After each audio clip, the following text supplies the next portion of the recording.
2016년 2월 21일 주일 오전입니다. 이 시간 우리 각자에게 주시는 하나님 말씀은 마태복음 24장 3절로 8절 말씀입니다. 마태복음 24장 3절로 8절 말씀입니다. 이 시간 우리 각자에게 하시는 하나님의 말씀으로 함께 듣겠습니다. 예수께서 감람산 위에 앉으셨을 때에 제자들이 두 명이 와서 가로되 우리에게 이르소서 어느 때에 이런 일이 있겠사오며 또 주의 임하심과 세상 끝에는 무슨 징조가 있사오리이까. 예수께서 대답하여 가라사대 너희가 사람의 미혹을 받지 않도록 주의하라. 많은 사람이 내 이름으로 와서 이르되 나는 그리스도라 하여 많은 사람을 미혹해 하리라. 난리와 난리 소문을 듣겠으나 너희가 삼가 두려워 말라. 이런 일이 있어야 하되 끝은 아직 아니니라. 민족이 민족을 나라가 나라를 대적하여 일어나겠고 첫째 기근과 지진이 있으리니 이 모든 것이 재난의 시작이라. 아멘. 계속해서 이 마태복음 24장의 말씀을 통하여 주의 임하심으로 말미암은 세상 끝의 징조를 깨닫게 하셔서 우리로 하여금 그 세상 끝에 주의 임하심을 바라보면서 이 땅에서 살아가는 자로 우리를 세우십니다. 지난 주일 오전과 오후를 통해서 주신 말씀으로 인해서 마태복음 24장부터 시작되는 이 감람산에서 주께서 주시는 이 마지막 때에 대한 말씀을 풀기 위한 두 가지 중요한 틀, 전제, 그것을 나타내 주셨는데, 물론 제가 지난주에 순서를 바꿔서 했어요. 오전에 듣다가 가시는 분들이 있어서 순서를 바꿔서 했어요. 그래서 오후가 먼저예요. 그래서 두 가지 틀, 그것을 잊으면 안 돼요. 그 틀을 가지고 마태복음 24장을 끝으로 봐야 24장이 바로 보이는 거예요. 왜 중요하냐면 베드로후서 3장입니다.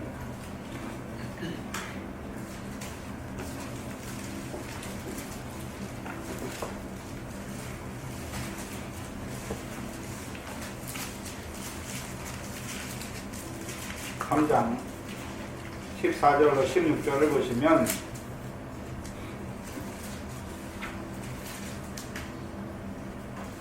그러므로 사랑하는 자들아, 신약 387페이지입니다. 그러므로 사랑하는 자들아, 너희가 이것을 바라보거니와. 그러면 지금 베드로 사도를 통해서 그 사랑, 베드로 사도를 통해서 그 하나님의 사랑을 입는 자들이 바라보는 것이 무엇입니까? 의에 거하는 바 새하늘과 새 땅이죠. 그러면 그들은 어떤 자들입니까? 이 세상 10절에 보시면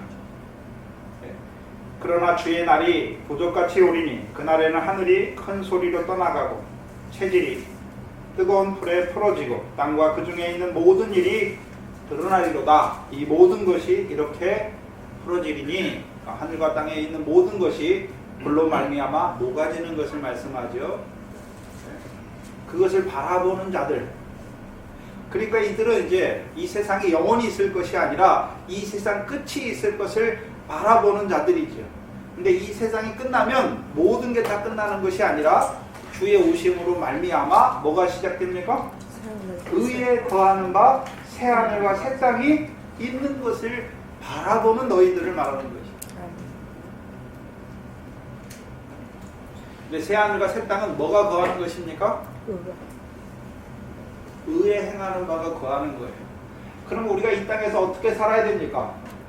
아버지, 마태복음 6장 1절 말씀과 같이 아버지 하나님께서 갚으시는 그 의를 행하는 자로 살아갈 때에 그 새하늘과 새 땅이 우리에게 열려지는 것을 보여주시는 것이죠.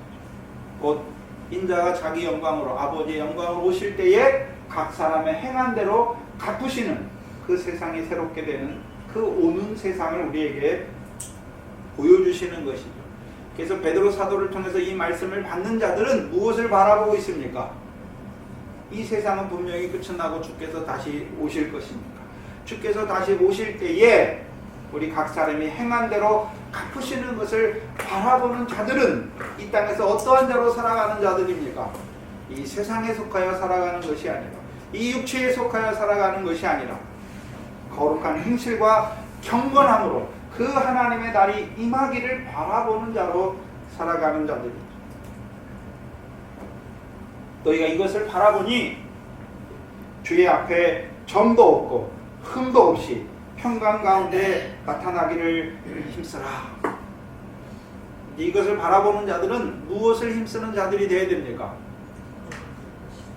점도 없고 흠도 없이 평강 가운데 나타나기를 힘써야 되는 것입니다.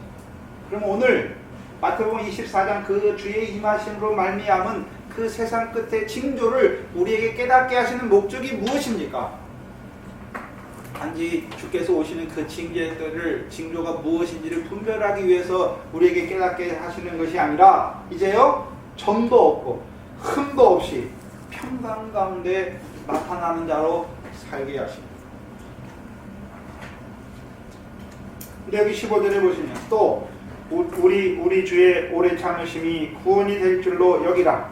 우리 사랑하는 형제 바울도 그 받은 지혜대로 너희에게 이같이 썼고 또 그 모든 편지에도 이런 일에 관하여 말하였으되, 그러면 사도 바울도 뭐에 대해서 말씀했습니까? 주의 오심으로, 주의 강림에 대해서 말하는 거죠. 그래서 사도 바울 서신에 주의 강림에 대해서 쭉 나타내 주셨어요.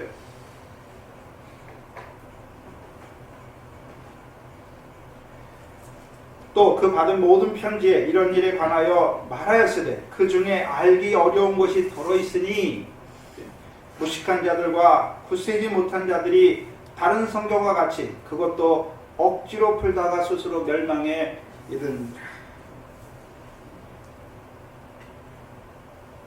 그 주의 강림하실 때를 풀긴 푸는데 어떻게 풉니까? 억지로. 무식한 자들과 굳세지 못한 자들. 왜 무식합니까? 여기서 무식하다는 것은 세상 학문적으로 무식하다는 게 아니에요. 그럼 성경은 성경 신학이나 성경을 연구한 박사들, 신학 박사들이 풀어야 되지 잘 풀리는 것입니까? 아니에요. 여러분 보셨잖아요. 이번에도 신학 박사라고 하는 사람이 자기 자녀를 때려 죽이는 거 봤잖아요. 왜요? 신학을 학문적으로 공부하면 그렇게 돼요.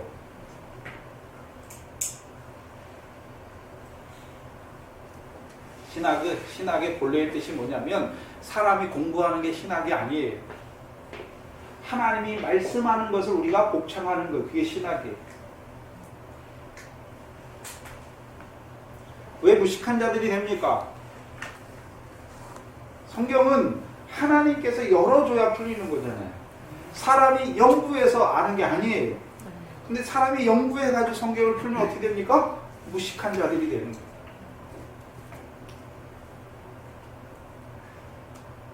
굳세지 못한 자들, 믿음이 굳세지 못한 자들이 풀면 어떻게 됩니까?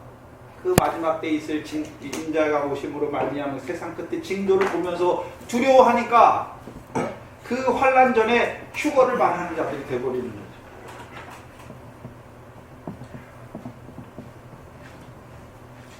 그래서 이 마태복음 24장을 풀 때 가장 중요한 전제가 뭐냐 하면요, 두 가지죠. 세상 끝의 징조를 어떻게 바라볼 것인가? 그 세상 끝의 징조가 예루살렘 멸망에 대한 징조인가? 아니면 인자가 오심으로 말미암은 세상 끝의 징조인 것을 구별할 줄 알아야 되는 거죠. 그래서 인자가 오심으로 말미암은 그 세상 끝에 관한 징조를 대개 세 가지 신학적 관점으로 푸는데, 첫 번째는 그 슈바이처의 임박한 종말론을 따르는 그 자유주의 신학자 계통의 신학자들은 임박한 종말론이니까 예수님 제자들 당시에 이제 앞으로 임박한 거예요. 곧 있을 멸망으로 보는 거죠. 곧 주 70년에 그 예루살렘과 그 성전이 멸망한 징조들로 보는 거예요. 그 예수님께서 말하는 징조들을. 그래서 그들이 그렇게 징조를 보면 어떻게 됩니까? 이미 예루살렘 주 70년에 예루살렘 성전과 예루살렘 성이 망하잖아요. 멸망받잖아요. 그것으로 인해서 이 모든 징조가 이루어졌다라고 말해버려요. 근데 분명히 주께서는 제자들의 질문에도 나눠져 있잖아요. 어느 때에 이런 일이 있겠사오며. 그렇죠? 또 하나는요. 주의 오심과 세상 끝의 징조는 무엇이니까 묻는 것이죠. 세상 끝의 징조에 대해 말하는 것이지 예루살렘 멸망에 대한 징조를 말하는 게 아니란 말입니다. 근데 문제는 지금 이제 그 슈바이처를 따르는 임박한 종말론으로 보는 학자들은 거의 많이 없어요. 지금은요, 임박한 그 종말론의 영향을 받아서 이 징조들을 마태복음 24장 34절까지는 예루살렘에 대한 그 멸망에 대한 징조들로 바라보고 그 나머지가 세상 끝, 인자의 오심으로 말미암은 세상 끝이다.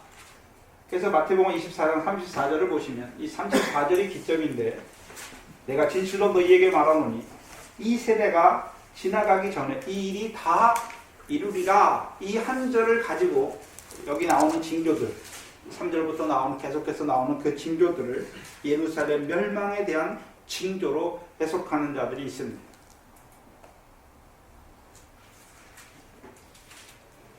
그 마지막 한 가지가 마태복음 24장에 대한 징조들은 예루살렘 멸망과 관계된 징조들은 하나도 포함되어 있지 않고 전적으로 주의 오심으로 말미암은 세상 끝의 징조에 관한 것으로 보는 것입니다.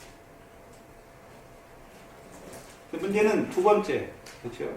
마태복음 24장 34절까지를 예루살렘에 대한 징조로 보는 해석이 신학계에서 주류를 이루는데 왜 그렇게 보게 되는 것입니까? 그렇게 보게 되는 가장 큰 원인은 뭐냐면 제자들의 질문에 대한 오해예요. 제자들이 예수님한테 질문을 뭐라고 합니까?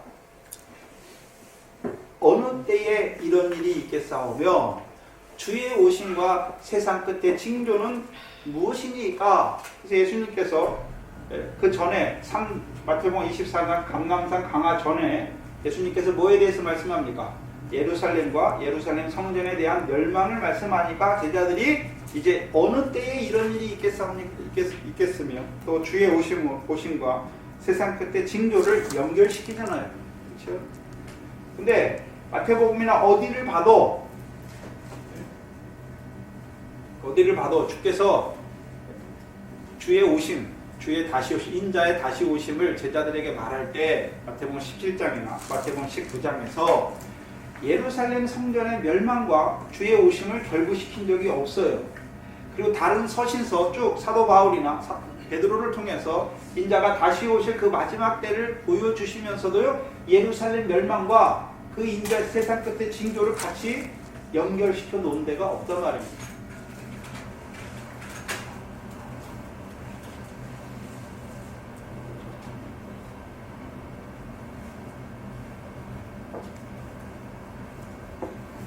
근데 제자들은요, 주의 임하심을 먼저 들었어요. 주께서 다시 오실 것에 대한 말씀을 먼저 들었지요.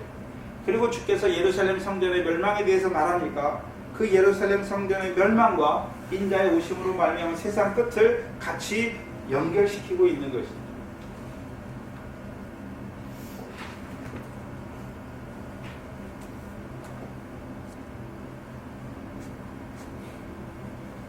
근데 우리가 34절 이하를 보면 본문에서도 14절을 보시면 마태복음 24장 14절에 모든 민족에게 천국 복음이 모든 민족에게 증거되기 위하여 온 세상에 전파되리니 그제야 끝이 오리라. 만약에 그 34절을 기점으로 그 전에 모든 징조가 예루살렘 멸망에 대한 징조라고 말한다면 주 70년에 예루살렘이 멸망할 당시에 모든 민족에게 천국 복음이 전파되었습니까? 안 됐잖아요. 네. 또한 21절에 보시면 그때에 큰 환란이 있겠습니다. 창세로부터 지금까지 이런 환란이 없겠고 후에도 없으리라. 그럼 예루살렘이 멸망한 것을 큰 환란이라고 말하는데, 근데 예루살렘은 한 번만 멸망했습니까? 이미 솔로몬 성전이 예레미야 때 멸망했습니까? 예레미야 때 멸망했잖아요. 큰 환란이 개국 이래로 처음 있는 게 아니라 두 번째 나타나는 것을 봐야 되는 거죠. 세 번째, 30절에 보시면 27절부터 번개가 동편에서 나서 서편의 이맘까지 인자의 이맘도 그러하리라. 그럼 예루살렘이 멸망할 때, 그렇죠? 인자가 임했으면 어디에만 나타납니까? 아니, 번개가 서해에서 동해에서 나타난 같이 인자의 이맘도 한 번에 오시는 걸, 세계 곳곳에 딱 한 번에 오시는 걸 보여주시는데, 주 70년 멸망 때 30절에 보시면 그때의 인자의 징조가 하늘에서 보이겠고 그때에 땅의 모든 족속들이 통곡하며 그들이 인자가 구름을 타고 능력과 큰 영광으로 오는 것을 보리라. 주 70년에 예루살렘 멸망할 때 이것이 이루어졌습니까? 아니죠. 단지 이 사람들은 뭘 가지고요? 이 모든 일이 이 세대가 지나가기 전에 다 이루리라는 그 말씀 한 구절 가지고 그것을 예루살렘에 대한 멸망으로 말하는 것입니다.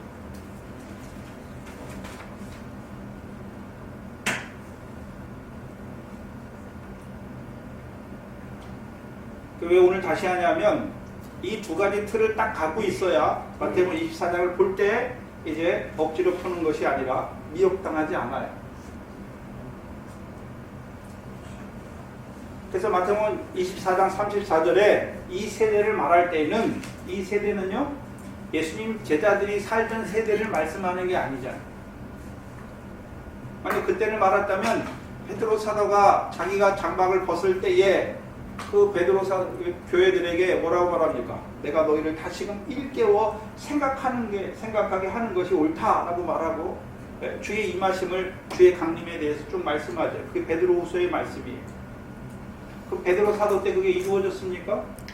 베드로 사도도 자기가 죽으면서 그 남겨질 자들에게 주의 강림에 대해서 다시 한번 말씀해주고 너희가 주께서 오실 것인데 오심으로 말미암아 이 세상과 세상에 있는 모든 것은 풀어질 건데 너희가 마땅히 어떠한 자가 되어야 되냐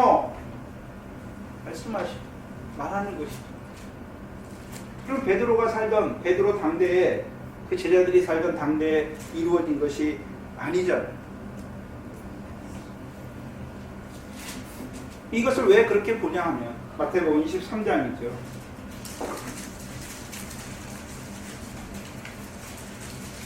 그렇게 보게 된 원인이 뭐냐면 마태복음 23장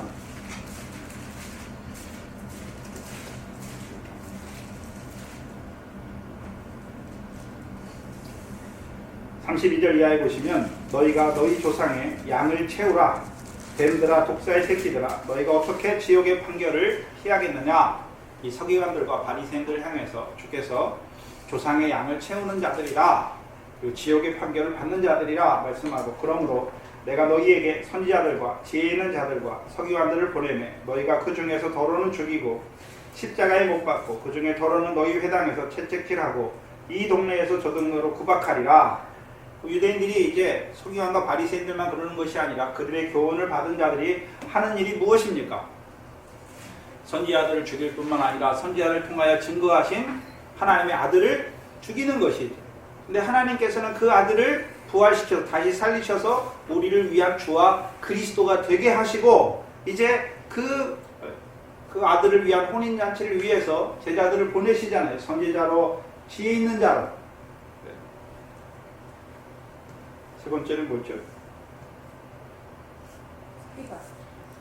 서기관으로 천국의 제자된 서기관으로 다시금 부르시잖아요. 근데 그들을 어떻게 합니까? 다시금 핍박하고 죽이는 자들이 그들에 대해서 35절 이하 예수님께서 그러므로 의인 아벨의 피로부터 성전과 제단 사이에서 너희가 죽인 바갈의 아들 사가랴의 피까지 땅에서 흘린 의로운 피가 다 너희에게로 돌아가리라. 내가 진실로 너희에게 이르노니 이것이 다 이 세대에게 돌아가리라. 근데 이 세대는 어떤 세대입니까? 아벨을 죽이지 않았어요. 그 샤갈의 아들 바갈의 아들 샤가랴를 죽이지 않은 자들에게 왜 이 피가 돌아가는 것입니까? 너희 조상은 선지자들을 죽였고 너희는요 그 선지자를 통해 증거하신 그 아들을 죽일 뿐만 아니라 그 아들을 위하여 그 복음을 위하여 보내신 자들을 죽이는 너희에게 이 피가 돌아가는 거예요. 피가 돌아간다는 의미가 무엇입니까? 그들이 피를 먹는 자가 되는 거예요. 피를 먹으면 어떻게 됩니까? 하나님의 백성에서 끊어지는 것을 보여주시는 거예요.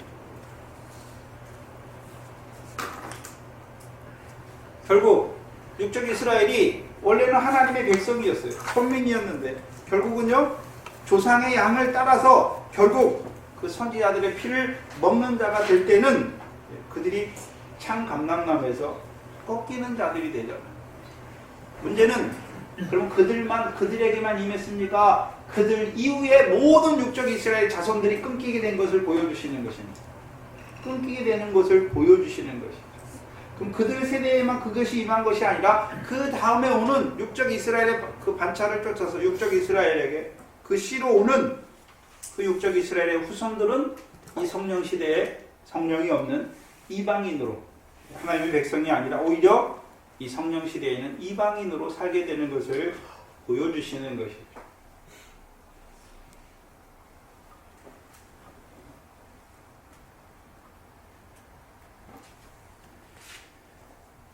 그렇다면 마태복음 24장 34절에 말하는 이 세대는 어떤 세대들입니까? 아니 주께서 세상 끝에 주의 오심으로 말미암아 세상 끝에 징조를 보는 자들은 누가 먼저 믿어줘야 됩니까? 이 땅에 초림하신 예수 그리스도가 믿어져야 다시 오실 예수 그리스도 믿어지는 거잖아요. 근데 만약에 유대인들이 예수님 당시의 세대라면 그들이 다 유대인들이 믿은 게 아니잖아요. 유대인들 중에 남은 자만 믿었고 나머지 모든 자들은 완악하여졌다라고 말씀해 주시죠. 언제까지요? 이방인의 충만한 수가 차기까지.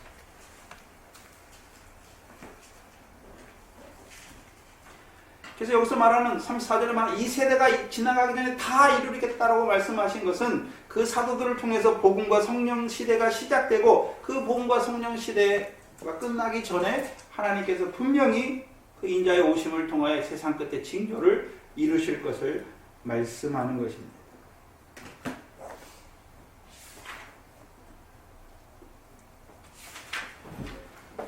그래서 우리가 첫 번째 전제로 가져야 되는 게 무엇이냐면 마태복음 24장의 이 징조는 예루살렘에 대한 멸망의 징조가 아니라 주의 오심으로 말미암은 세상 끝에 대한 징조라는 것을 붙들고 있어야 돼요. 그게 첫 번째 틀이에요.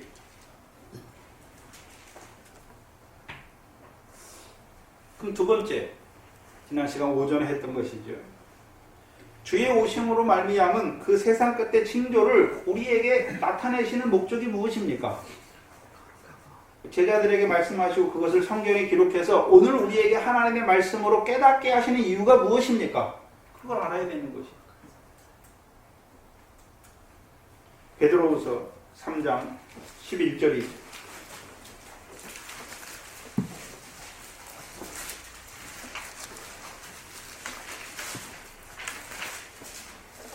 10절, 11절입니다.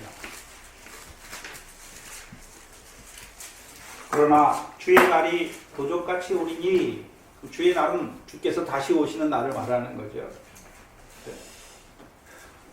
그래서 구약적 배경에서 주의 날은 여호와의 날이에요. 여호와의 날은 심판을 포함하고 또한 심판 안에 회복이 포함되죠. 그래서 신약 성경에서 첫 번째 주의 날은요. 오순절 성령이 오심으로 시작되는 주의 날도 보여주시지만 마지막 주의 임하심으로 말미암은 세상 끝도 주의 날로 말씀하시죠. 베드로 전후서에서 말씀하는 주의 날은 오순절 성령으로 말미암은 주의 날이 아니잖아요. 사도행전 2장에 보면 요엘서를 통해서 하나님이 많은 남자와 여자에게 남종과 여종에게 성령을 부어주심으로 말미암은 주의 날도 있고, 근데 베드로후서 3장은 이미 성령이 오셨잖아요. 그러면 이때 말하는 주의 날은 무엇입니까? 주의 오심으로 말미암아 인자가 다시 이 세상에 오심으로 말미암은 그 세상 끝날을 말씀하시는 것입니다. 주의 날이 도적같이 오리니 그날에 하늘이 큰 소리로 떠나가고 체질이 뜨거운 불에 풀어지고 땅과 그 중에 있는 모든 일이 드러나리로다. 모든 것이 이렇게 풀어지리니 너희가 마땅히 너희가 어떠한 사람이 되어야 마땅하뇨. 거룩한 행실과 경건함으로 하나님의 날이 임하기를 바라보고 간절히 사모하라.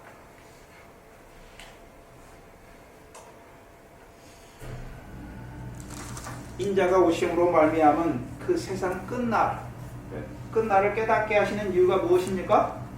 끝날을 기다리는 자가 아니라 이제 이 땅에서 어떤 자로 살아가게 하기 위해서요? 거룩한 행실, 경건함으로 하나님의 날이 임하기를 바라보는 자, 곧 새하늘과 의에 거하는 바 새하늘과 새 땅이 임하기를 바라보는 자로 살게 하시기 위해서. 그것을 마태복음 24장과 25장 이 감람산 강화의 구조의 문맥세계에서는 어떻게 말씀하십니까? 인자의 오심으로 말미암은 세상 끝의 징조를 깨닫게 하셔서 등과 기름을 가지고 신랑을 맞으러 나간 그 슬기로운 다섯 처녀와 같이 살게 하시는.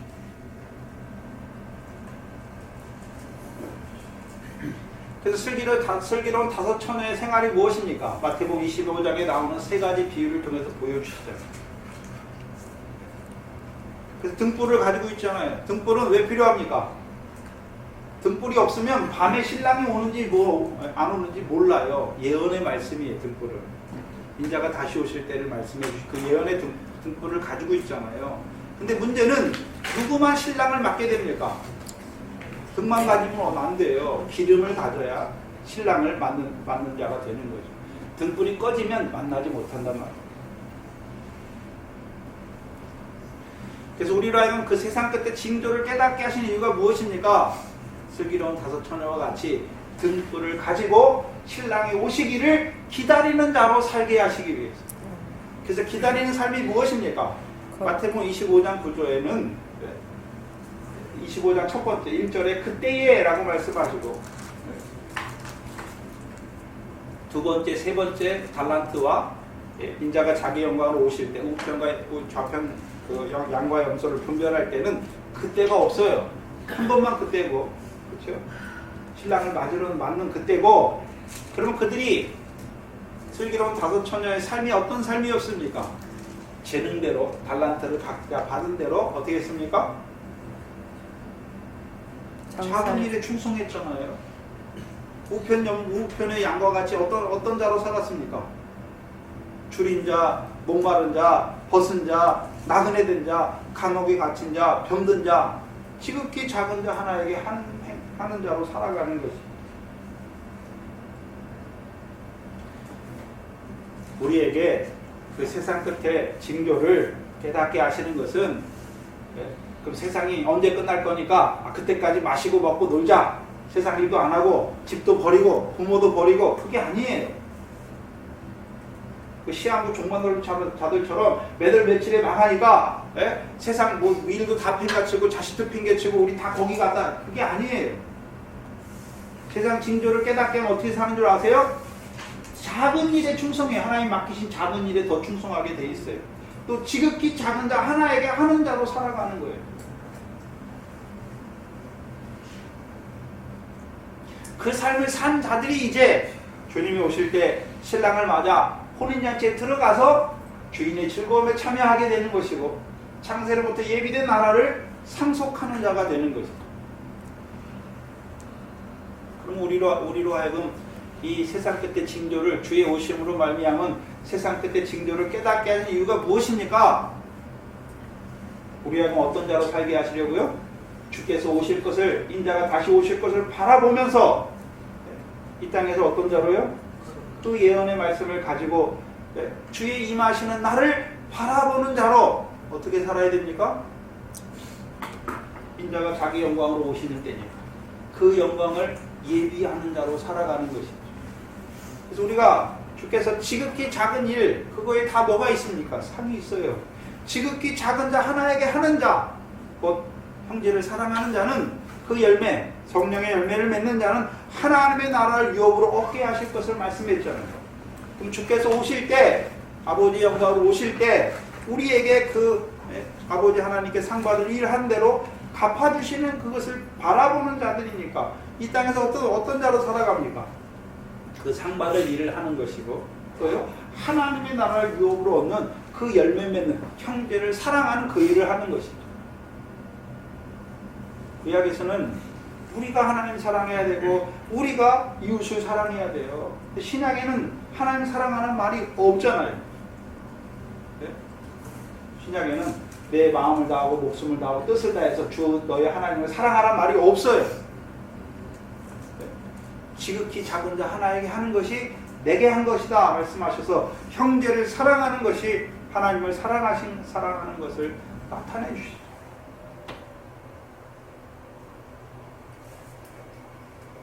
그것이 하나님의 나라를 유업으로 얻게 하는 열매잖아요. 그럼 우리로 하여금 주의 오심으로 말미암아 세상 끝에 징조를 깨닫게 하신 목적이 무엇입니까? 우리로 인자가 아버지의 영광으로 상과 영광을 갚아주실 것을 바라보게 하셨습니다. 우리로 하여금 이 땅에서요 지극히 작은 일에 충성하게 하시는 것이죠. 지극히 작은 자 하나에게 함으로 주인의 즐거움에 또한 창세로부터 예비는 하나님의 나라를 상속하는 자로 그 일을 하는 자로 살게 하시기 위함이에요. 거짓된 자들의 특징이 뭔지 아세요? 언제 주님이 오신다? 그러면 세상 일 다 때려치고 가는 거예요.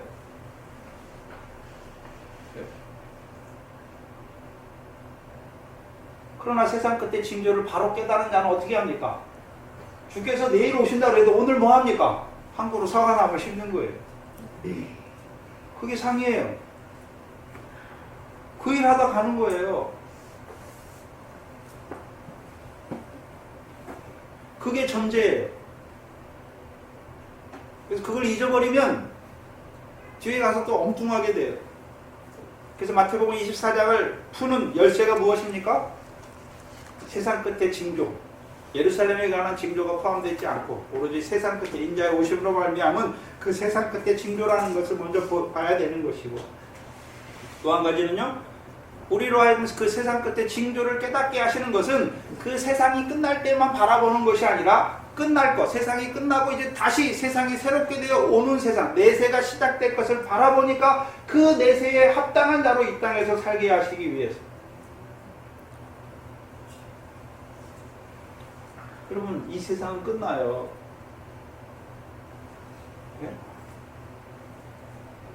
하나님 이외에 이 세상이나 모든 피조물은 시작과 끝이 다 있어요.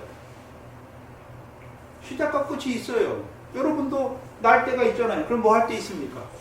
죽을 때 있어요. 이 세상에 나무들 뭐 오래 사는데 그 나무가 영원히 삽니까? 씨가 땅에서 나서 죽을 때도 있어요.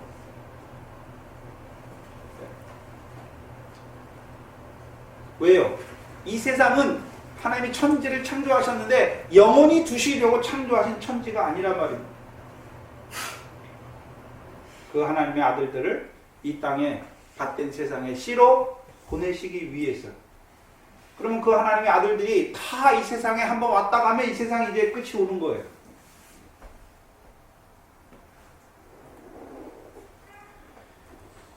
그래서 우리로 하여금 이 세상 끝, 근데 단순히 이 세상 끝이 아니라 주의 오심으로, 인자의 다시 오심으로 말미암은 세상 끝.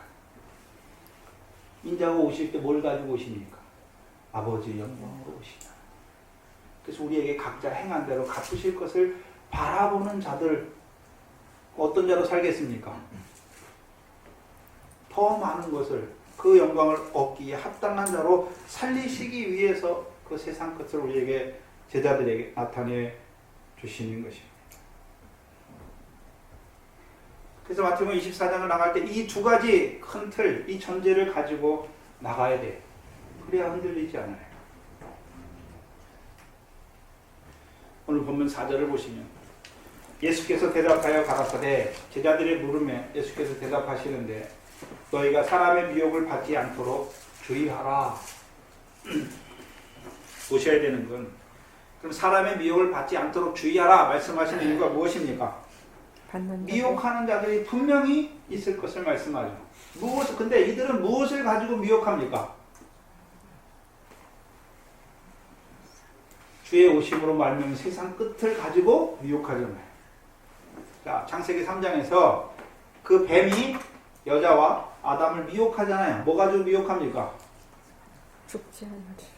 선악을 알게 한 나무 실과 가지고 미혹하잖아요. 근데 선악을 알게 한 나무 실과에 대해서 하나님이 미리 아담에게 말했잖아요. 따먹지 말라. 먹는 날에 내가 정령 죽으리라 말씀했잖아요.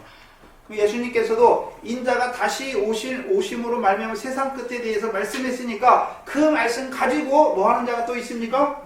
미혹하는 자가 분명히 있어요. 미혹하는 이유가 무엇입니까? 어떤 자로 세우기 위해서요? 세상 끝은 바라보지만, 네? 세상 끝의 징조는 바라봐요. 근데 뭘 못 보라보는 자로 세웁니까? 다들. 이 땅에서 어떻게 살아야 되는지 다 감춰버려요. 지금 시한부 종말론전이나 뭐 세상이 끝난다라고 하는 자들은, 네? 그 세상이 끝날 걸 바라보므로 이 세상에서 우리가 어떻게 살아야 되는지를 가르쳐야 되는데, 원래 주께서 세상 끝을 주의 오심으로 우리에게 세상 끝을 가르친 것은 그 끝을 바라보니까 이 세상에서 너희가 어떻게 살아야 되냐, 그것을 가르치기 위해서 세상 끝을 가르치는데, 시한부 종말론전은 어떻게 합니까? 세상 끝만 가르치고 이 땅에서 우리가 어떻게 살아야 되는지 빼먹어버려요. 그걸 바꿔버린단 말이죠. 분명히 미혹한 자들이 있어요. 근데 미혹의 역사가 다르잖아요. 여러 가지로 미혹하잖아요. 세상 끝에 대한 징조를 가지고 미혹하는 자들이 있단 말이죠. 그러면 이 징조는 어떤 자들을 미혹합니까? 너희잖아요, 너희. 그럼 제자들은 지금 어디 와 있습니까? 감람산에. 감람산 올라오지 못한 자들은 이런 미혹도 없어요. 이런 미혹이 없어요.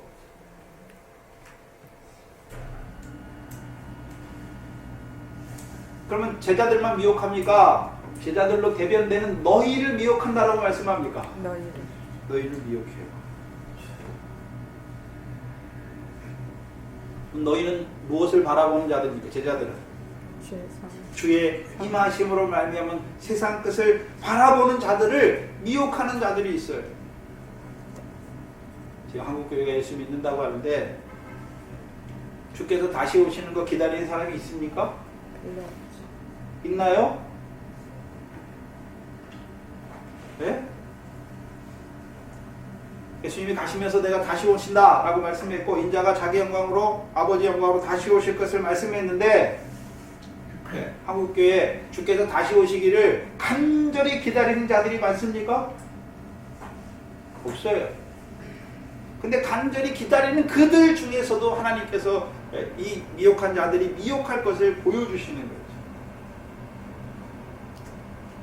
그럼 주의 오심을 바라보는 자들 어떤 자들입니까? 그냥 단순히 주께서 다시 오신다 그걸 바라보는 것이 아니라 아버지의 영광으로 우리의 상과 영광을 가지고 오실 그 인자를 바라보는 자잖아요. 각 사람의 행한 대로 갚으시는 때를 바라보는 자들이죠. 마태복음 19장을 다시 보시면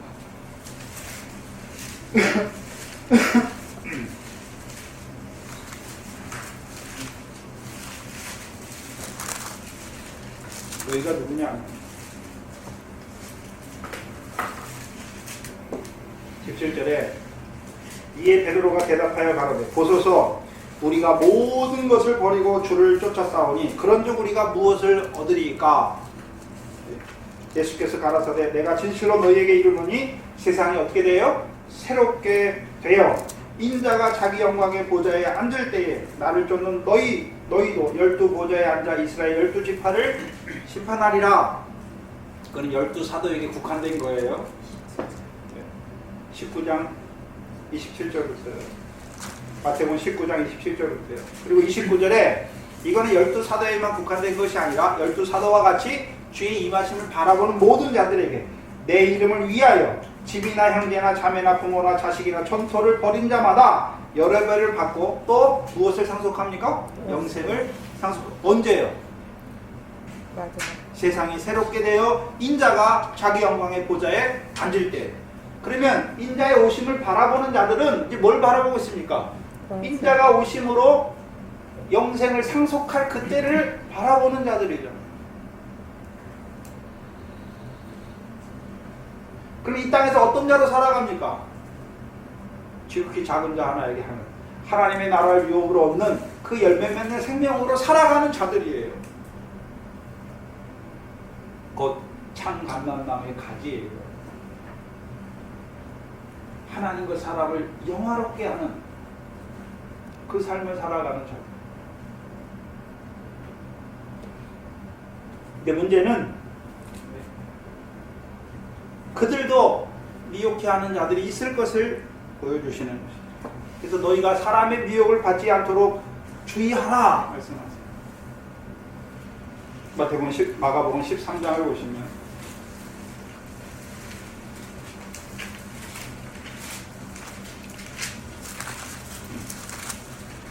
22절에 병행 본문이에요. 같은 본문이에요. 인자의 징조, 인자의 오심으로 말미암아 세상 끝에 징조를 다루는 병행 본문인데 22절을 보시면 거짓 그리스도들과 거짓 선지자들이 일어나서 이적과 기사를 행하여 할 수만 있으면 택하신 백성도 미혹해 하려 하리라. 그럼 누구를 말하는 것입니까? 여기서 택하신 족속은요, 너희 제자들을 말하는 거예요.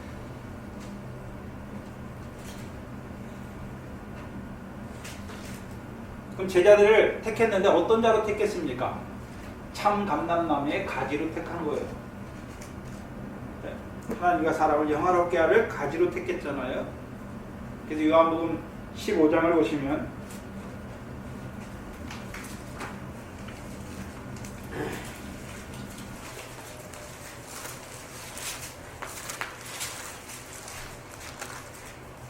요한복음 15장 18절 이하에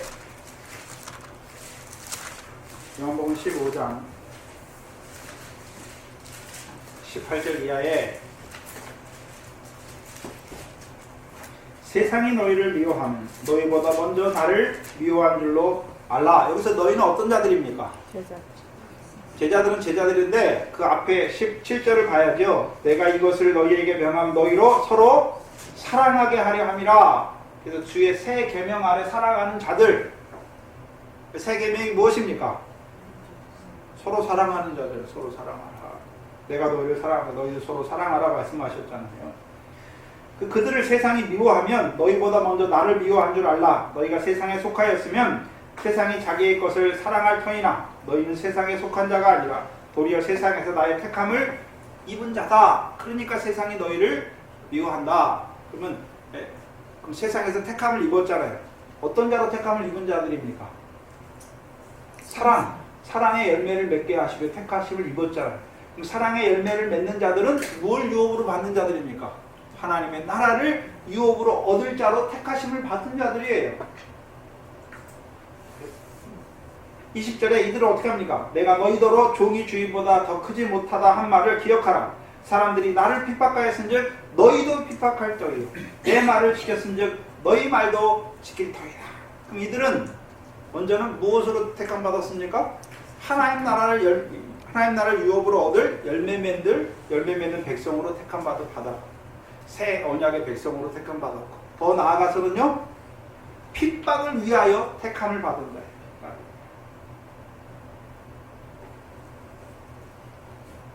그래서 성령의 열매, 사랑의 열매를 맺잖아요. 그게 하나님 나라를 유업으로 얻어요. 그럼 그게 답니까? 핍박이 상이 더 큽니까? 핍박의 상이 더 크잖아요.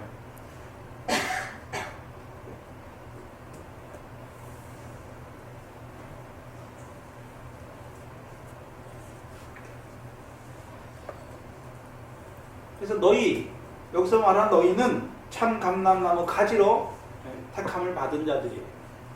택함이 두 가지예요. 우리가 마태복음 22장에 택함을 받은 자들 어떤 자들입니까? 아들을 위한 혼인잔치에 택함을 받은 자들이에요. 그들을 위해서는 뭐가 예비되어 있습니까?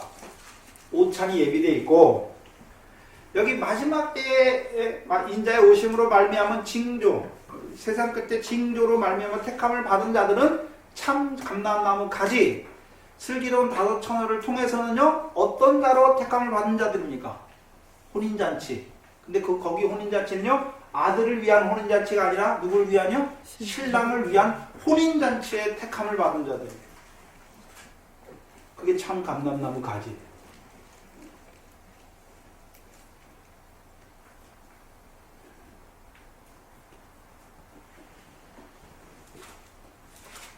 그래서 마태복음 16장 9절을 보시면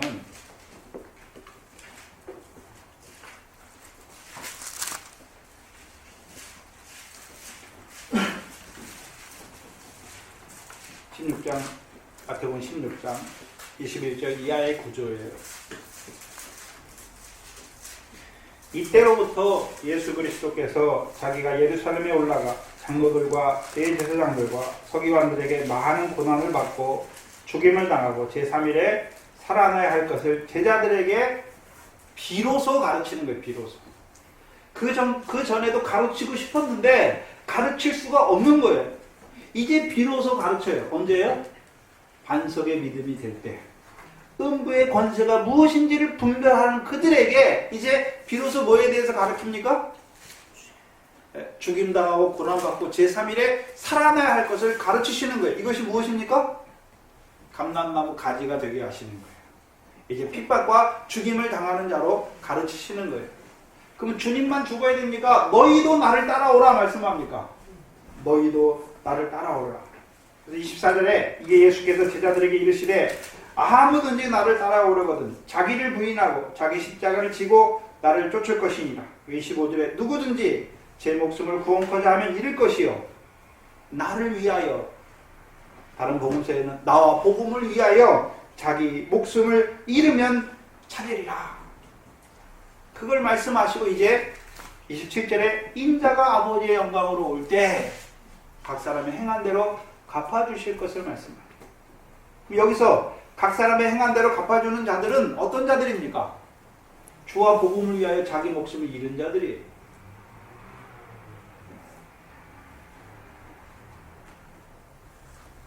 그게 감람나무.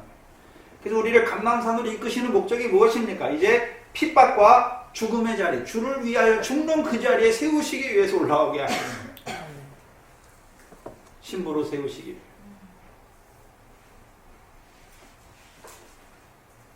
그래서 마태복음 24장의 말씀은 그냥 아무에게나 주시는 말씀이 아니라 잘하는 자들에게, 음부의 권세를 이기는 교회가 된 자들에게 이제 16장 21절을 통해서 비로소 죽음과 고난과 죽음과 제3일에 살아나야 할 것을 가르쳐요. 그래서 그들도 이제 주와 함께 주를 위하여 목숨을 잃는 자로 세우시고, 근데 오늘 본문을 다시 보시면 4절과 5절을 다시 보시면 예수께서 대답하여 가라사대 너희가 사람의 미혹을 받지 않도록 주의하라. 많은 사람이 내 이름으로 와서 이르되 나는 그리스도라 하여 많은 사람을 미혹해 하리라.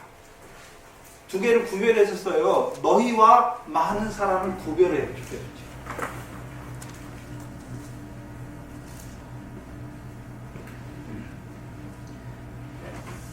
그래서 많은 사람이 내 이름으로 와서 나는 그리스도라 하여서 많은 사람을 어떻게 합니까?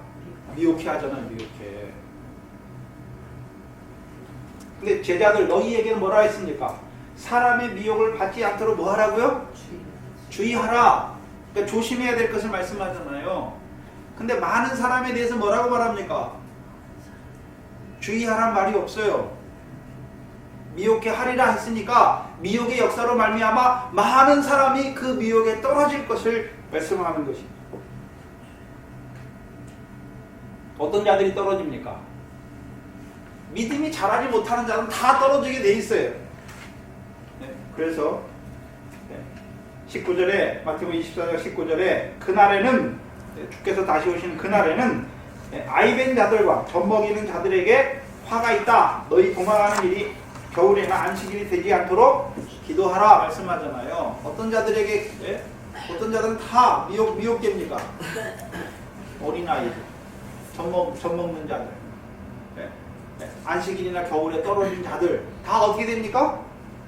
다 미혹을 받는단 말이에요. 근데 제자들에게는 너희가 미혹을 받지 않도록 주의하라 말씀하시잖아요. 다른 거예요. 그 너희와 저희를, 너희와 많은 사람을 주께서 구별해요.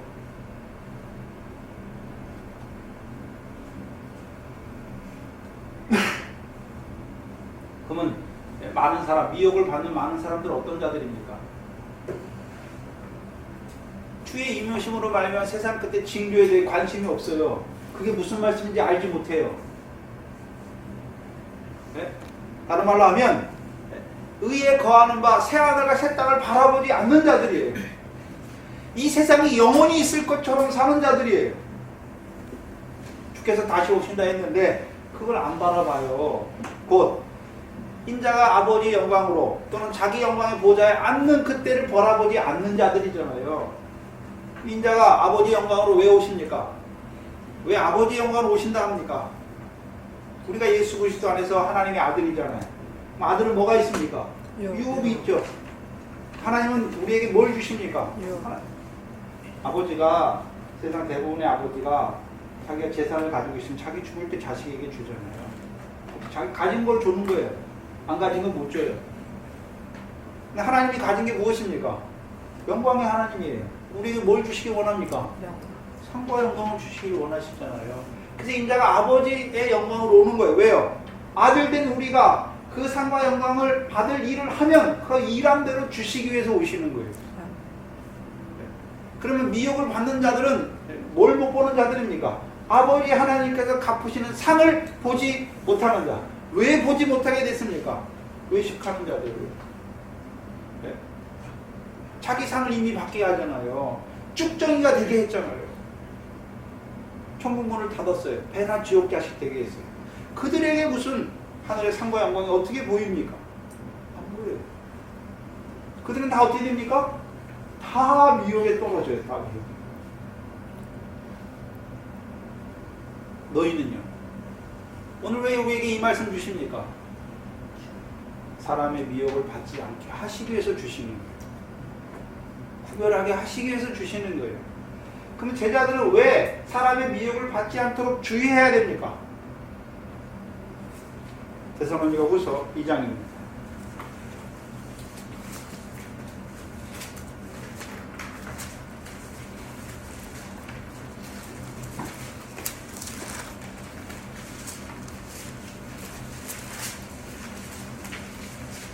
데살로니가 후서 2장 신약 334페이지입니다.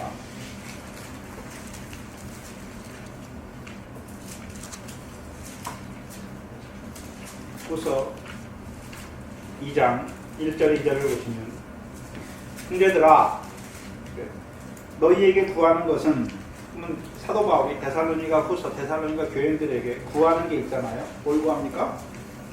우리 주 예수 그리스도의 강림하심과 우리가 그 앞에 모임에 관하여. 그럼 예수가 그리스도가 강림하시면 누가 모입니까? 우리가. 여기서 말하는 우리는 사도 바울 말하는 것이 아니라 이 다음에 성경을 읽는 우리잖아요. 하나님 백성들. 우리가 그 앞에 모이잖아요. 네.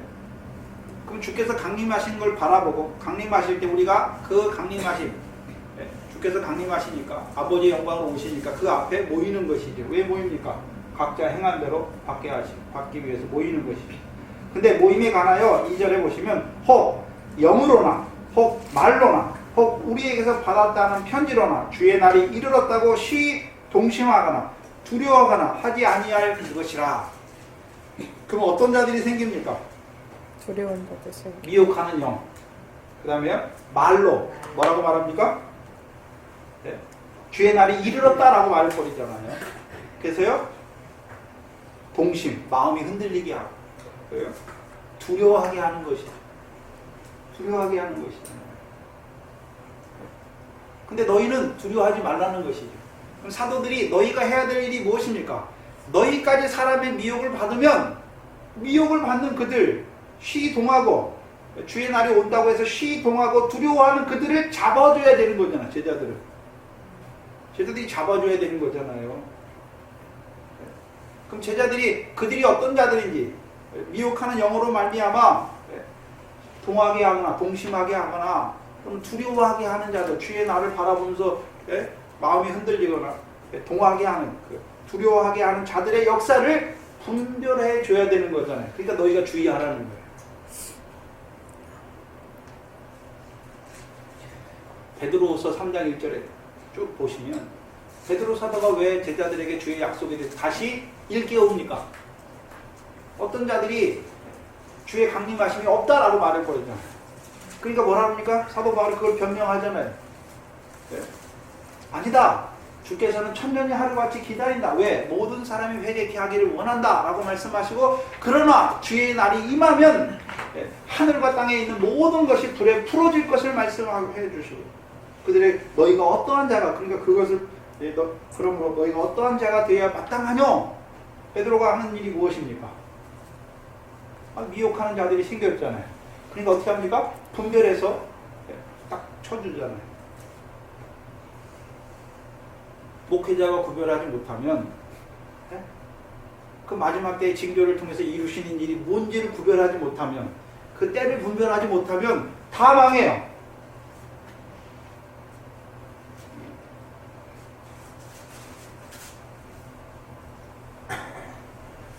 그래서 제자들이 이 마태복음 24장의 징조를 받잖아요. 그리고서 이제 사도 바울과 베드로도 어떻게 합니까? 요한계시록에서 그것에 대해서 쫙 그 편지를 받는 교회들에게 나타내 주시잖아요. 왜 나타내 줍니까? 그들도 주의 임하심으로 말미암은 세상 끝의 징조를 깨닫게 해서 이 땅에서 어떠한 자로 살게 하기 위해서 슬기로운 처녀와 같이 등과 기름을 예비하는 자로, 신랑을 막 맞는 준비를 하는 자로 살게 하시기 위해서 그 말씀 주시는 것이죠. 근데 5절에, 오늘 본문 5절에는 많은 사람이 내 이름으로 와서 나는 그리스도라 하여 많은 사람을 미혹해 하리라. 미혹해 하니까 이들은요 결국 어떻게 됩니까? 미혹에 떨어지는 자들이 되는 것을 보여주시죠.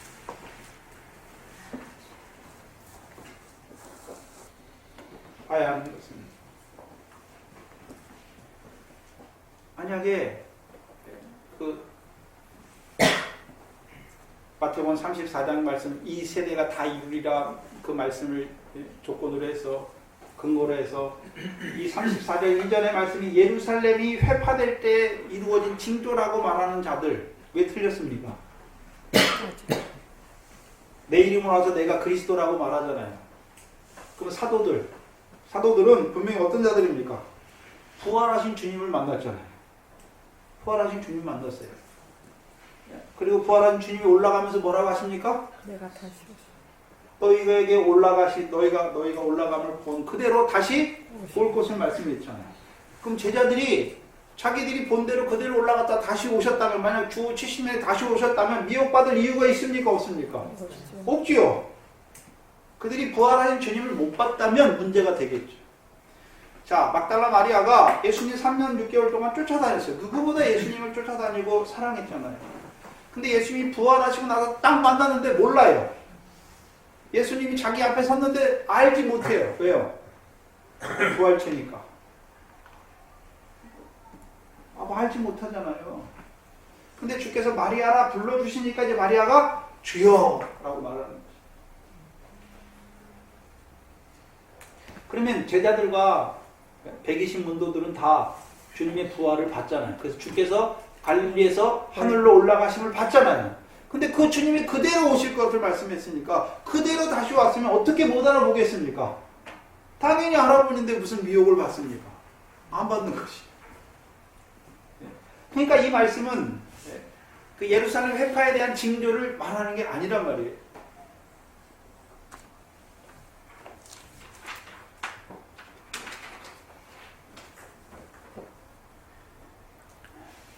많은 사람이 내 이름으로 온다. 내 이름으로 와서 내가 그리스도라 하여 많은 사람을 미혹한다. 첫 번째는요, 사도행전 5장을 보시면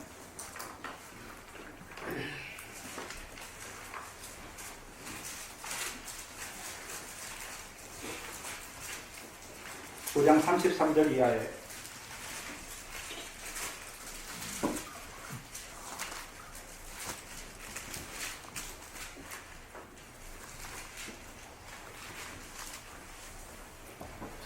사도들이 공회에 잡혔죠. 저희가 듣고 크게 놓아요. 사도들을 없이하고자 할 때 바리새인 가말리엘 교법사로 모든 백성에게 존경을 받는 자라. 사도 바울의 스승인 가말리엘이 나섰죠. 공회 중에 일어나 명하여 사도들을 잠깐 밖에 나가게 하고 말하되 이스라엘 사람들아 너희가 이 사람들에게 대하여 어떻게 하려는 것을 조심하라. 이전에 드다가 일어나 스스로 자랑하며 사람이 약 400명이나 따르더니 그가 죽임을 당하며 쫓던 사람이 다 흩어져 없어졌고 그 후에 호족할 때 갈릴리 유다가 일어나 백성을 꿰어 쫓게 하다가 그도 망한 적 쫓던 사람이 다 흩어졌느니라. 잘 봐야 되는데 그럼 예수 그리스도가 부활했다고 증거하는 사도들이 증거하니까 사도들을 잡아놓으니까 그들을 이제 없이 하고자 하니까 가말리엘이 딱 서가지고 중재를 하는 거잖아요. 가말리엘이 예를 두 가지 들잖아요. 이전에 드다가 일어났다. 이 드다와 갈릴리 사람 유다가 일어났는데 이 두 사람 예수님 죽기 전이에요. 전에 일어났던 사람인데 드다가 일어나서 스스로 자랑했잖아요. 뭘 자랑했습니까? 여기 자랑했다는 말은 바리새인들도 자랑하잖아요. 서기관들도. 그렇죠? 뭘 자랑합니까? 그들은 자기 의를 자랑하고 드다를 왜 여기서 가말리엘이 자기를 스스로 자랑했다라고 말하는 이유가 무엇입니까? 드다가 내가 메시아다라고 하는 거예요. 내가 그리스도라라고 하는 거예요. 네. 그리고 또 호적할 때 여기 호적은 두 번째 호적인데요. 갈릴리 유다가 일어나요. 주후 7년, 6년에서 7년에 호적을 했는데 예수님 태어날 때 호적했고 첫 번째 호적이고 두 번째 호적이에요. 근데 이스라엘 로마에서 호적을 하잖아요. 호적은 로마가 하는 거예요. 하는 이유가 뭐냐면 세금을 얻기 위해서. 세금을 효율적으로 얻기 위해서 호적을 해요. 그러니까 호적을 하면 누가 누군지 다 알잖아요. 그러면 이제 세금 매기기가 쉽잖아요. 근데 그게 주 한 6년에서 7년에 호적을 해요. 두 번째 호적을. 근데 갈릴리 유다가 왜 일어나냐면 가이사에게 세를 바치는 게 불가하다는 거예요. 이 사람들은. 그래서 자기가 일어나요. 자기를 뭐라고 합니까? 사람을 꿰어서 자기를 쫓게 하잖아요. 자기가 메시아다라고 하는 거예요. 근데 문제는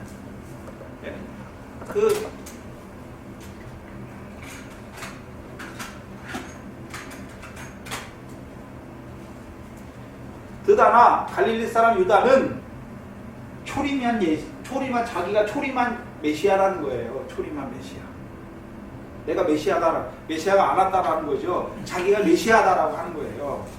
그래서 메시아라고 하면 이들이 어떤 생각을 하면 유대인들은 다윗처럼 이스라엘을 로마의 포로에서 구원할 메시아로 보는 거예요.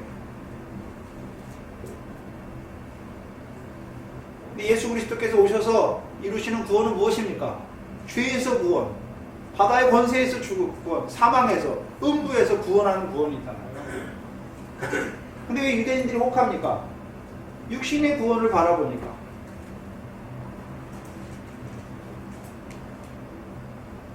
근데 지금 마태복음은 지금 초림에 대해서 말하는 것입니까? 인자의 다시 오신 재림에 대해서 말하는 것입니까? 다시 오신. 재림에 대해서 말하는 것입니다. 네. 그래서 많은 사람이 주의 이름으로 말해요. 내 이름으로 나는 그리스도라라고 말하잖아요. 그래서 역사적으로 두 가지 특징이 있어요. 역사적으로 자칭 자기를 그리스도로 하는 자들이 있어요. 역사에 계속 있었어요. 내가 그리스도다. 근데 거기서는 초림한 그리스도가 아니라 내가 재림한 그리스도라고 말해요. 그래서 나한테 와야 구원이 있다라고 말해요. 또 하나는요,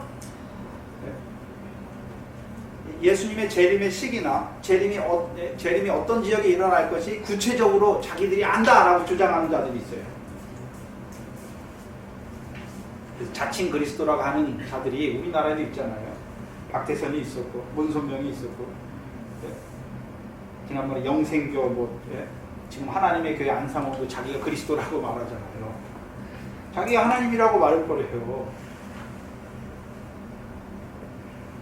또한 그들 자칭 그리스도라고 하지 않지만 그리스도가 언제 오는지, 주의 재림이 언제 일어나는지 그 시기를 못 박아버리고, 또요 구체적으로 어느 지역에 주께서 임하신다라고 말하는 주장하는 자들. 92년도에 한참 일었던 다미 선교회 비롯해서 이장님 측하고 이런 사람들이 있잖아요. 그런 사람들이 또 또 안 옵니까요? 또 몇 년 뒤에 온다, 몇 년 뒤에 온다. 계속 그래요.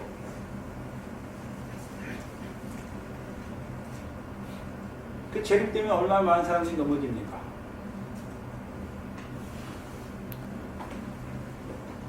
그래서 미국에서 생겨난 여호와의 증인이 있는데 여호와의 증인들도 뭐라 그러냐면 1914년에 재림이 세상에 알려지지 않고 일어났다라고 말해요. 그리고 제7 안식교에서 그 분파들이 많은데 장로교에도 분파가 많잖아요. 제7의 안식교에서도요 자기가 그리스도라는 자들이 있어요.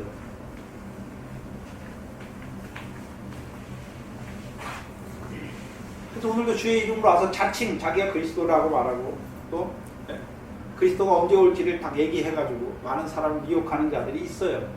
근데 거기에 많은 사람이 미혹되잖아요. 근데 생각해 봐야 되는데 박태선이나 문선영 씨나 교인들 출신이 장로들 출신이에요. 장로들.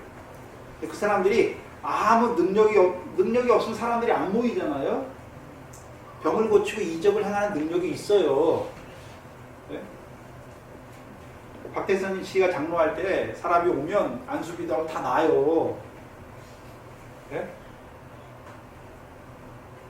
그런 능력도 없는데 사람들이 따를 것 같습니까? 아니, 능력이 있어요. 그래서 데살로니가후서 2장 9절 이하가 무엇입니까? 보시죠.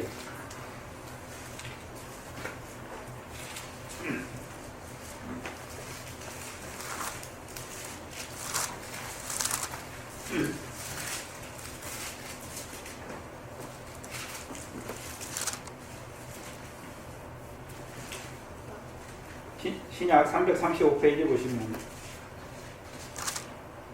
후서 2장 데살로니가후서 2장 9절 이하에 보시면 악한 자의 임함은 사단의 역사를 따라 모든 능력과 표적과 거짓 기적과 불의의 모든 속임으로 누구에게 임합니까? 멸망하는 자들. 그럼 악한 자들도 사단의 역사를 따라 뭐가 있습니까? 능력이 있어요. 표적이 있어요. 거짓 기적이 있고 불의의 모든 속임이 있잖아요. 근데 무엇을 이룹니까? 그 능력과 표적은? 멸망을 이루잖아요. 멸망을 이루죠.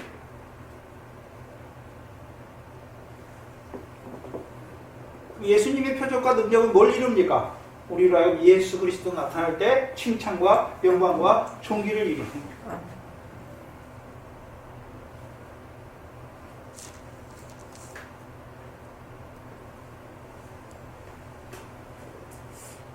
그럼 우리가 봐야 되는 것은 이 감람산에 올라오는 자들에게 주의 이름의 의미가 무엇인가 라고 하는 것이. 주의 이름의 의미가 주의 이름으로 오시잖아요. 마태복음 19장을 보시면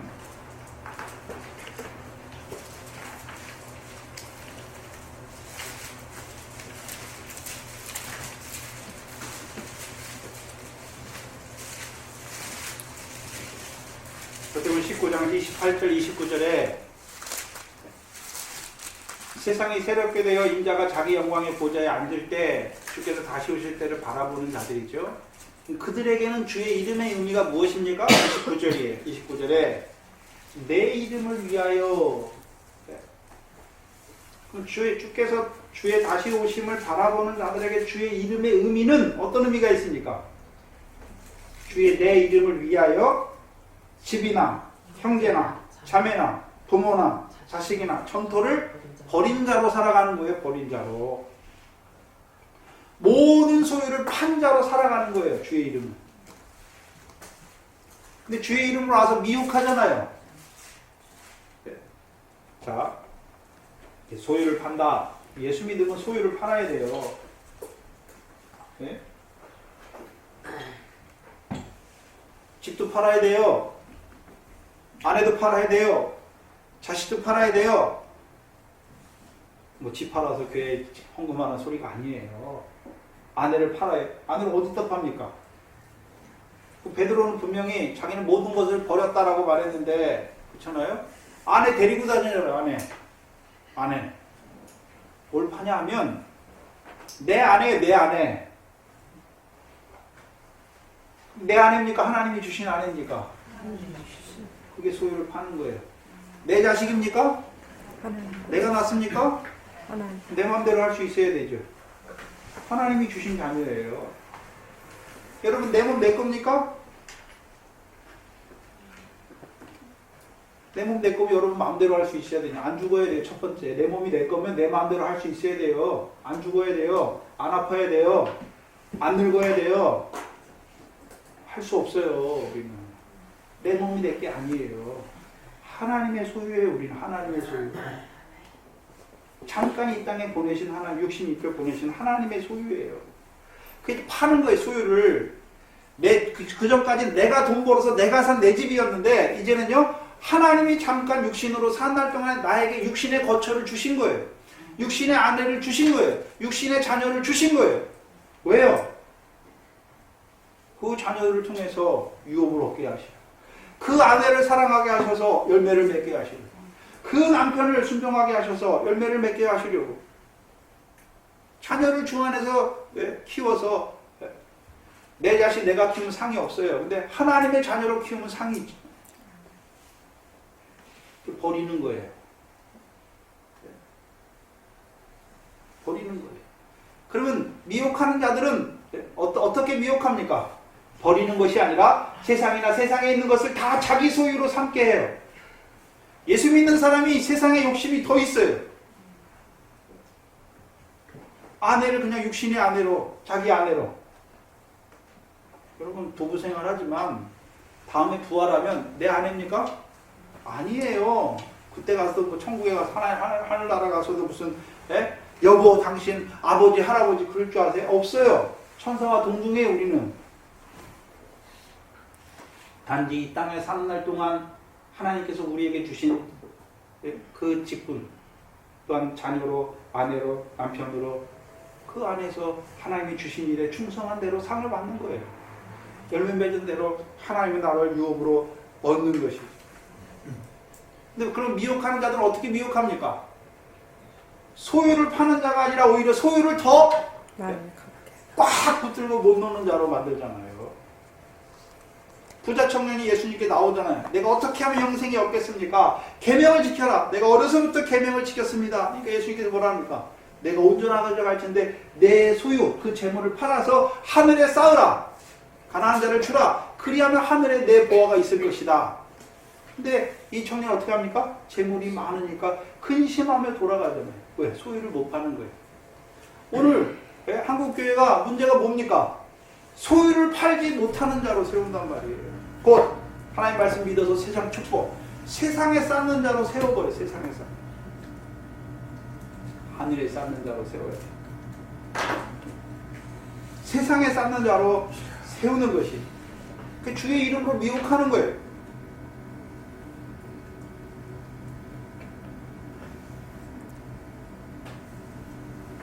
성령 축복 대성에 뭐 성령을 받아라 말하기 떠드는데 그 성령 가지고 성령의 능력을 입으면 이 세상에서 잘 먹고 잘 살고 세상 복을 누리고 세상에서 성공하고 물질의 축복을 받고 그런 것처럼 말해요. 이 세상이나 세상에 있는 것은 다 썩어지는 것입니다. 분명히 예수님께서 세상이나 세상에 있는 것들 사랑치 말라 말씀하셨는데 오히려 세상을 사랑하는 자들로 만들어요. 세상의 그 물질을 쫓아가는 자들로 만들어버려요. 세상의 명예를 쫓아가는 자들로 만들어버려요. 주의 계명 지키는 그건 상관없어요. 예수 믿는 사람이 양심이 더 없어요. 왜요? 그렇게 해야 잘 먹고 잘 살려고.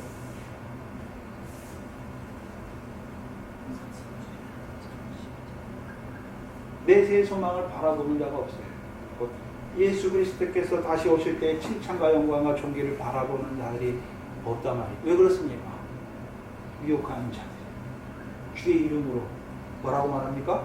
소유를 팔라 말하지 아니하고 예수 믿는 더 많은 소유를 가진 자들로 이 세상에 쌓아둘 것이 없이 더 많이 이 세상에 쌓는 자들로 만들어 버리는 것입니다. 주께서 분명히 다시 오신다고 해요. 예수 믿는 자들 중에 주께서 다시 온 거 모르는 사람이 어디 있습니까?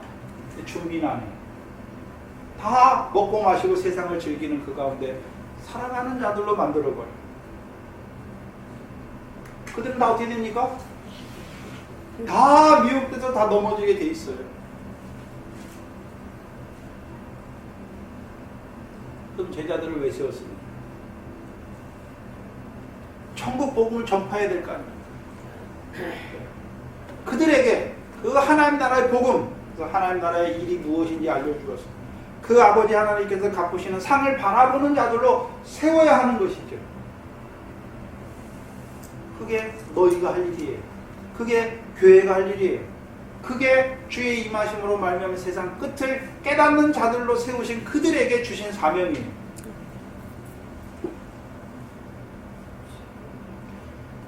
동산교회가 그 일을 하는 거예요. 오늘 말씀을 받은 우리가 이 세상 가운데 어떤 자로 삽니까? 거룩한 행실과 경건함으로 이 세상에 속한 것이 아니라 모든 소유를 버린 자들로 살게 하시는 거예요. 그러니까 우리를 통해서 이제 여전히 주의 이름을 믿는다고 하지만 그 미혹 가운데 그 세상에 속한 썩어질 것을 따라 살아가는 그 멸망을 자취하는 그들을 살리는 따로 우리를 보내시잖아요. 그럼 우리만 주의 오심으로 말미암아 세상 끝에 징조 그것만 나타내니까 우리가 그것을 또 증거해서 그들도요 우리와 같이 인자가 아버지의 영광으로 오실 것을 바라보는 자로 세워주셔서 그들도 그 오는 세상을 예비하는 그 내세를 바라보는, 그래서 이 땅에서 내세의 능력을 맛보는 자로 살리는 것이 우리를 이 말씀으로 부르시는 것입니다. 또한 그 일 하다가 핍박받고 죽는 것이, 그것이 우리를 세우신 이 말씀으로 우리를 부르신 하나님의 뜻입니다. 기도하겠습니다.